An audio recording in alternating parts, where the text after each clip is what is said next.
Bharatiya Janata party में Gujarat lobby के खिलाफ भगदड़ मची है। एक तरफ सामूहिक इस्तीफों की झड़ी लगी है तो वहीं दूसरी तरफ सांसदों की बगावत ने कैसे एनडीए के बहुमत को हिला दिया है आपको बताएंगे। लेकिन पहले अमित शाह ने कितनी बड़ी चूक कर दी है, खबर देखिए। तो लेटेस्ट खबर निकलकर सामने आई है कि टीएमसी के 20 बागियों पर फैसला कब, लोकसभा स्पीकर के फैसले में देरी, अब सुप्रीम कोर्ट जाने की तैयारी में है ममता गुट।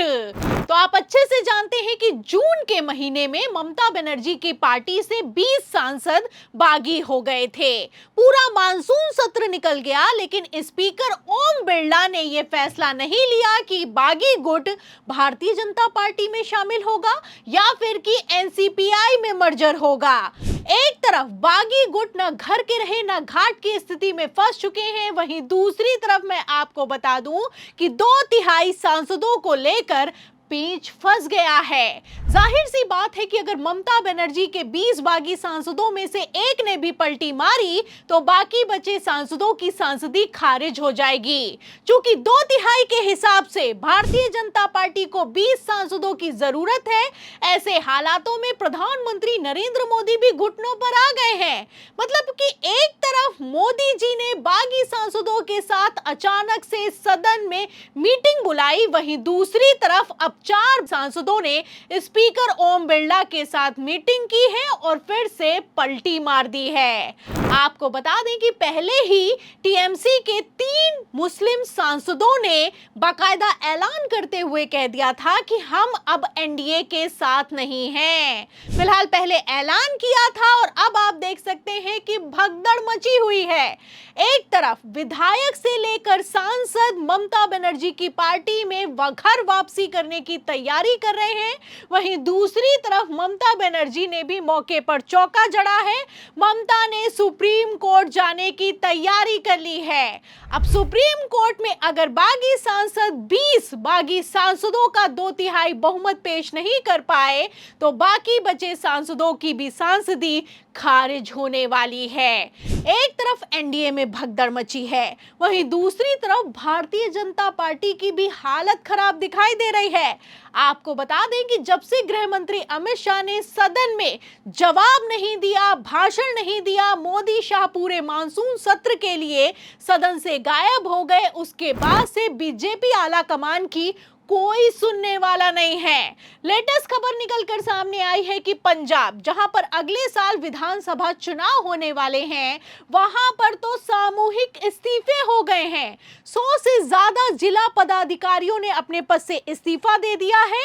बवाल इतना ज्यादा खड़ा हो गया है कि अचानक से पंजाब बीजेपी के प्रदेश अध्यक्ष केवल सिंह ढिल्लों को दिल्ली तलब किया गया है।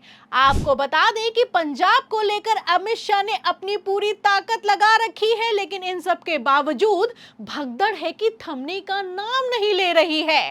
खबर निकलकर सामने आई है कि एनडीए के सहयोगी भी एनडीए के साथ मिलकर पंजाब में चुनाव लड़ने के लिए तैयार नहीं है। अब अगर पंजाब का ये हाल हो चुका है तो उत्तर प्रदेश में भारतीय जनता पार्टी का क्या होगा, ये देखना होगा। क्योंकि राम मंदिर चंदा चोरी को लेकर किस तरीके से भारतीय जनता पार्टी की फजियत हो रही है, ये किसी से छुपा हुआ नहीं है। लेटेस्ट सर्वे निकलकर सामने आया है कि अगर आज लोकसभा चुनाव हो जाए तो एनडीए का सूपड़ा साफ हो जाएगा। फिलहाल जिस तरीके से कॉकरोच जनता पार्टी ने हवा पलट कर रख दी है, ऐसे हालातों में आप समझ सकते हैं कि आखिर क्यों प्रधानमंत्री से लेकर गृह मंत्री बैकफुट पर आ गए हैं। आलम तो यह हो चुका है कि सदन से भाग खड़े हुए अमित शाह अब डैमेज कंट्रोल करने में जुटे हैं। खबर है कि एक तरफ अमित शाह राजस्थान पहुंचे हैं, वहीं दूसरी तरफ अमित शाह के दौरे से ठीक पहले अलवर में छात्रों को हिरासत में ले लिया गया है। मतलब कि आप समझ सकते हैं कि राजस्थान, जहां पर भारतीय जनता पार्टी की डबल इंजन की सरकार चल रही है, वहां पर तक दौरा करने में अमित शाह की हालत खराब दिखाई दे रही है।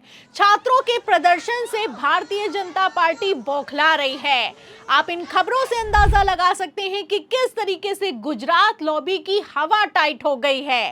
एक तरफ मोदी शाह की हालत खराब है, वहीं दूसरी तरफ मैं आपको बता दूं कि सिर्फ विपक्ष नहीं, सिर्फ कॉकरोच जनता पार्टी नहीं, बल्कि भारतीय जनता पार्टी में भी भगदड़ मची हुई है। आप अच्छे से जानते हैं कि पहले तो मार्गदर्शक मंडल से मुरली मनोहर जोशी ने कॉकरोच जनता पार्टी को खुलकर सपोर्ट किया।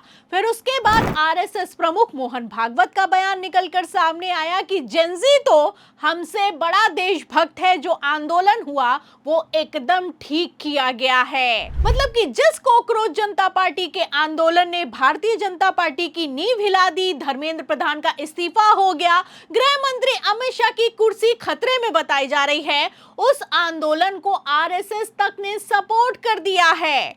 आलम तो यह हो चुका है कि बाबा रामदेव, जो कल तक प्रधानमंत्री नरेंद्र मोदी के गले में हाथ डाले रहते थे और पैरों में लोटपोट हुए जाते थे, उनकी तरफ से भी बीजेपी को अल्टीमेटम दिया गया है कि वक्त है, अभी भी सुधर जाओ, वरना आंदोलन और भी ज्यादा होंगे। तो फिलहाल इन खबरों से आप समझ सकते हैं कि किस तरीके से अब भारतीय जनता पार्टी का उल्टी गिनती शुरू हो गई है।